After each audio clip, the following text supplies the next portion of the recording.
Hello दोस्तों, आप सब कैसे हैं। उम्मीद करते हैं आप सब बहुत अच्छे होंगे। चलिए बात कर लेते हैं महत्वपूर्ण टॉपिक जहां से सीटेट के पेपर में निश्चित रूप से क्वेश्चन बनती है। यहाँ पर देख पा रहे हैं ना, लर्निंग डिसेबिलिटीज, अधिगम अक्षमता। यहाँ से आपको 100% क्वेश्चन सीटेट के पेपर में देखने को मिलेगी। अगर किसी प्रकार की जानकारी चाहिए तो व्हाट्सअप नंबर दी हुई है, आप मैसेज कर जानकारी प्राप्त कर सकते हैं। तो चलिए टाइम न गंवाते हुए चलते हैं महत्वपूर्ण टॉपिक पर। तो ये रहा आप सबों के लिए महत्वपूर्ण बिंदु, अधिगम अक्षमता के प्रकार। 1 नंबर में क्या है, डिसलेक्सिया। 2 नंबर में क्या है, अलेक्सिया। ये दोनों रोग जो है ना, पठन विकार से संबंधित है। आइए देखते हैं आगे क्या कहा गया है। डिसलेक्सिया से पीड़ित बच्चे जैसे सा को सा और क्या ना वाज, न्यूक्लियर और अनक्लियर में अंतर नहीं समझ पाते, बी को डी और डी को बी समझते हैं। तो इस प्रकार के जो बच्चे होते हैं वो क्या होते हैं, डिसलेक्सिया या अलेक्सिया रोग से संबंधित है। ठीक, आगे देखते हैं, क्योंकि ये जो ना बच्चे दिख पा रहे हैं ना, वही रोग से संबंधित है। नेक्स्ट क्या है, तीसरा नंबर देखते हैं। तीसरा नंबर में है डिसग्राफिया। और ग्राफ कहाँ होता है, ग्राफ पर क्या करते हैं, तो लेखन का काम करते हैं। तो ये लेखन से संबंधित है। इसमें क्या कहा गया है, देखते हैं। इसमें या तो बच्चा ठीक से नहीं लिख पाता अथवा उसकी लिखावट ठीक नहीं हो पाती। सामान्यतः इसका कारण हाथ, हथेली या अंगुलियों संबंधित गड़बड़ियाँ होती हैं। इसके अतिरिक्त मस्तिष्क संबंधित कुछ क्या ना गड़बड़ी के कारण भी या तो अधिगम अक्षमता संभव हो जाती है। ठीक है, अगर उसका मस्तिष्क में कुछ प्रॉब्लम है तो भी लिखने का काम जो ना नहीं हो पाएगा। ठीक है, आगे देखते हैं। जैसे कि एक बात आपको सुनने में आया होगा या पढ़े होंगे, ठीक है ना, वाइगोत्स्की जी कहते हैं, अगर किसी बच्चे को क्या करते हैं, सहारा देते हैं या संकेत देते हैं तो यह क्या कहलाता है, उसे पाड़ कहते हैं। क्या कहते हैं, पाड़ कहते हैं, या उसको कह सकते हैं ढांचा। क्या कह सकते हैं, ढांचा। ये वाइगोत्स्की जी कहते हैं, इंग्लिश में इसका फोल्डिंग कहलाता है। ठीक है, तो यहाँ पर ये मम्मी है और बच्चे को क्या कर रही है, कलम पकड़कर सहारा दे रही है, संकेत दे रही है कि बाबू ऐसे लिखो। ठीक है, तो यहाँ पे एक क्वेश्चन और बन गई, किसी को सहारा देना या संकेत देना क्या कहलाता है, वाइगोत्स्की जी के अनुसार तो पाड़ या ढांचा कहलाता है। ठीक है, तो ये जो लिखने में जो बच्चे प्रॉब्लम करते हैं तो ये क्या ना लेखन से संबंधित होते हैं, डिसग्राफिया रोग से ग्रसित होते हैं। आगे ये आगे क्या होता है, चौथा नंबर में है डिसकैलकुलिया। कैलकुलेशन, कैलकुलेशन कहाँ होता है, तो गणित में होता है। तो डिसकैलकुलिया कहाँ हो गया, गणित से संबंधित है। इसमें कहा गया है कि यह ऐसी अधिगम अक्षमता है जिसमें बच्चे गणित अर्थात अंक गणित को समझने में कठिनाई का अनुभव करते हैं। जैसे कि एक बच्चे यहाँ पर देख पा रहे हैं ना, मैथ कैलकुलेशन करते आया है और बीच में कैलकुलेशन क्या हो गया, भूल गया। तो ये बच्चा क्या हो गया जी, तो ये कैलकुलेशन से संबंधित हो गया, डिस कैलकुलिया से संबंधित है, ये रोग से ग्रसित है।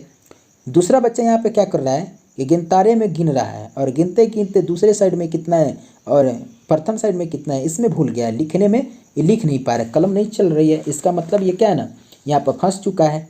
तो ये क्या ना डिसकैलकुलिया से ग्रसित हो चुके हैं। ठीक है, पांचवा नंबर क्या है, अफेजिया। पांचवा नंबर क्या है, अफेजिया। ये भाषा से संबंधित है। इसमें क्या होता है, इसमें देखते हैं। इसमें पीड़ित छात्र मौखिक रूप से सीखने एवं क्या ना अपने विचारों को अभिव्यक्ति प्रदान करने में कठिनाई का अनुभव करते हैं। ठीक है, देखिए यहाँ पर क्या है, यहाँ पर अमेरिकन वाले कुछ बच्चे हैं और यहाँ बिहार वाले कुछ बच्चे हैं।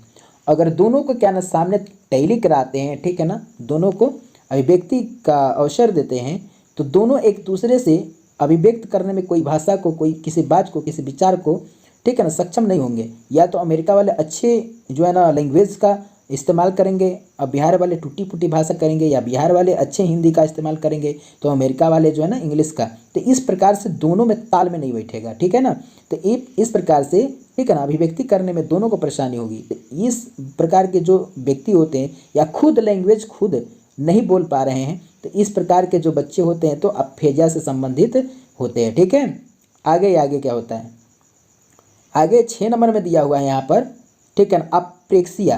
क्या है ना, अप्रेक्सिया। ये कौन चीज़, गामक। गामक मतलब होता है गति, गति से संबंधित है।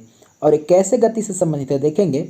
यह एक ऐसा शारीरिक विकार है जिसके कारण व्यक्ति मांसपेशियों के संचालन से संबद्ध सूक्ष्म गति कौशल जैसे क्या ना लिखने, चलने, टहलने, बोलने से निपुण नहीं हो पाते हैं। तो इस प्रकार के जो लोग होते हैं तो वो क्या है ना अप्रेक्सिया से ग्रसित होते हैं। देखिए यहाँ पर ये बेचारे जो है ना एक्सीडेंट हो गए, एक्सीडेंट के बाद में पैर में मोच आ गया, तो मोच के कारण ये चल नहीं पा रहे हैं और ये बेचारा सीढ़ी से फिसल गए। फिसलने के बाद में क्या ना पैर में प्रॉब्लम आ गई है, तो ये भी नहीं चल पा रहे हैं। तो चलने फिरने में जो प्रॉब्लम आती है, तो ये कौन रोग हो गया, तो एप्रेक्सिया, एप्रेक्सिया से ग्रसित हो गए। आगे देखते हैं आगे क्या है। आगे है 7वां नंबर में डिस्थीमिया, ठीक है ना। डिस्थीमिया ये ना तनाव से संबंधित है। इसमें क्या कहा गया है, इसमें कहा गया यह गंभीर तनाव की अवस्था को कहा जाता है। इसमें क्या ना हमेशा तनाव बना रहता है। अगर कोई व्यक्ति है या कोई बच्चा है, किसी बात को लेकर के मानसिक तनाव उसके पास हमेशा रहता है, तो वह क्या है ना निश्चित रूप से क्या ना बच्चा क्या ना कौन रोग से संबंधित है, तो डिस्थीमिया से संबंधित है। देखे होंगे इसमें कि एक बच्चा बहुत सारे किताब को लेकर बैठे हुए, पता ना ये किस प्रकार का टेंशन लिए है कि मेरा पेपर जो है ना कैसे जाएगा। आप सब जो तैयारियां कर रहे हैं, बहुत सारे बात आती होगी, क्या पता निकल पाएगा या नहीं निकल पाएगा। तो इस प्रकार से कभी कभी तनाव में आप आ जाते होंगे। तो इस प्रकार से बार बार तनाव में आना, ये कौन रोग से संबंधित हो जाते हैं, तो डिस्थीमिया। तो आप सबों को जो है ना ज़्यादा तनाव की बात नहीं रखनी है, टेंशन नहीं लेनी है, एकदम फ्री आप ईमानदारी से पढ़ते जाए, आप निश्चित रूप से इस पेपर को क्रैक कर पाएंगे। ठीक है। 8वां नंबर क्या देखेंगे। 8वां नंबर में कहता है डिस्मोर्फिया, और डिस्मोर्फिया मतलब कौन सी से संबंधित होते हैं, तो भ्रम से। ये कैसे जरा देखेंगे। यह एक ऐसा मनोविकार है जिसमें व्यक्ति हमेशा किसी वस्तु या जीव को देखकर भ्रमित हो जाते हैं। ठीक है ना। यहाँ पर देखिए एक बच्चा देखता है कि एक बिल्ली जैसा कोई यहाँ पर दिख रहा है। बच्चा पूछता है मम्मी ये क्या है, तो मम्मी बताती है कि एक बिल्ली है बेटा, ये क्या है, बिल्ली है। तो मम्मी बिल्ली मास्क पहना है, हाँ तो मास्क पहनता है बिल्ली। तो इस प्रकार से मम्मी बता दी कि बिल्ली है और काली है और ये मास्क पहना तो बिल्ली है। और फिर दोबारा बार में वो बच्चा देखता है कि एक बच्चा है। चलिए, तो इस प्रकार से देख रहे हैं ना, बच्चे की दूसरी का जो है यहाँ पर बिल्ली है, वो समझ रहा है कि पिल्ला है, बिल्ली बिल्ली दिख रही है और इसमें मास्क नहीं है, ये क्या है भाई। तो ये फिर सोच रही है कि मम्मी बताई थी कि बिल्ली है तो काली होती है, वो मास्क पहनती है, फिर ये क्या है, ये पीली दिख रही है, फिर ये क्या है। और बच्चा पड़ गया कौन चीज़ में भाई, तो भरम में पड़ गया। और बच्चे कौन चीज़ में पड़ गए, भरम में। वो तो मम्मी बताई थी काली बिल्ली होती है, पर ये पीली है। और इस प्रकार से वो कौन सी में पड़ जाती है, तो भरम में। तो जो भरम में पड़ गए, ठीक है ना, ठीक से क्लियर नहीं कर पा रहे हैं, तो वो बच्चा क्या ना डिस्मोर्फिया से संबंधित होते हैं, ग्रसित होते हैं। ठीक है। चलिए, जो मेरे साथ अंत तक बने हैं उन लोगों के लिए मैं बहुत अच्छा ट्रिक लाया हूँ। यहाँ पर देखेंगे जो हमेशा के लिए याद रख सकता है। लो पानी गलाली कर गणी, फिर भी पंगु मोर भाई थामते नहीं। ठीक है ना। यहाँ पर क्या है ना गनी महोदय है, और गनी महोदय जो है ना पंगु है, क्योंकि पंगु का मतलब होता है कि हाथ पैर सही से काम न करना, यानी पागल टाइप का बनाना। और यहाँ पर देखेंगे, और इस प्रकार से जो है गनी महोदय क्या है ना पंगु है, तो पंगु है तो क्या कहा होता है यहाँ पर, क्या कहना, लाइन क्या याद रखना है आपको। लो पानी गलाली कर गणी, फिर भी पंगु भाई थामते नहीं। ठीक है ना। भाई साहब दे रहे पानी, लेकिन पंगु भाई थाम नहीं रहे। तो कैसे याद रखेंगे इसको। लो पानी, लो पानी मतलब ल से लैक्सिया मतलब क्या हो गया, डिसलेक्सिया। पानी मतलब प से पठन, ठीक है ना, पठन से संबंधित है डिसलेक्सिया। नी इसमें साइलेंट रहेगा। गलाली कर, गलाली ग से क्या हो गया, ग्राफिया मतलब डिसग्राफिया। ल से लेखन से संबंधित है, ली इसमें साइलेंट रहेगा। कर गणि, ठीक है ना। क से कैलकुलिया मतलब डिसकैलकुलिया। ग से गणित मतलब गणित से संबंधित है, नी साइलेंट रहेगा इसमें। और यहाँ पर फिर भी मतलब फ से क्या हो गया, फेज मतलब अफेजिया। भी मतलब भाषा से संबंधित है। पंगु प से प्रेक्सिया मतलब अप्रेक्सिया। ग मतलब हो गया गति से संबंधित है। मोरे भाई, मोरे मुँह से क्या हो गया, मोर्फिया मतलब डिस्मोर्फिया। भाई भ से क्या हो गया, भरम से संबंधित है। थामते थ से क्या हो गया, थीमिया मतलब डिस्थीमिया। त से तनाव, इन तनाव से संबंधित है, म इसमें साइलेंट रहेगा। तो इस प्रकार से ये रहा पहला ट्रिक का याद करने की।